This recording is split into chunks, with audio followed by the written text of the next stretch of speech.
love family law. I've loved it since the beginning. My background is in clinical psychology. So I knew going through law school that I had to pick an area of law that was very people-centric. And when I first started in law school, I volunteered as an intern for a family court judge my very first summer.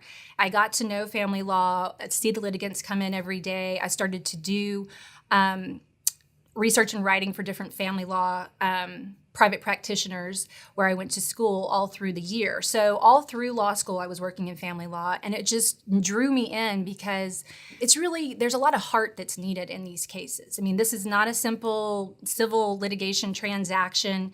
You know, these are families that are essentially suing each other. So you have to have a certain level of emotional intelligence to work on these kind of cases and tolerance to be able to tolerate people that want to talk about their emotions, that need to, and that need you to factor them in as their lawyer. And I really enjoy that. I mean, to me, any other kind of law would be very dry. This is the only kind of law I've ever gravitated toward and exclusively practiced it for the last 17 years.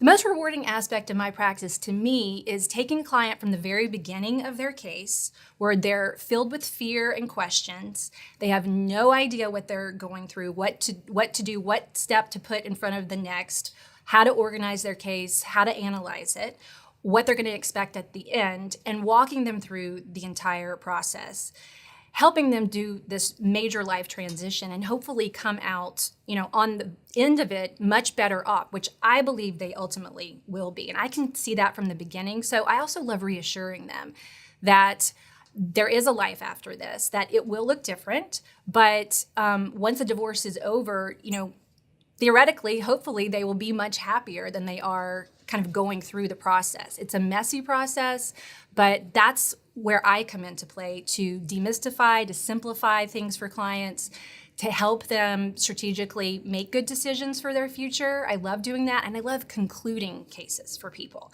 A lot of people come to me that their divorce has been going on for years and they just can't finish it for whatever reason. So one of the great joys for me is concluding things for a client and helping them move on to their next phase of life.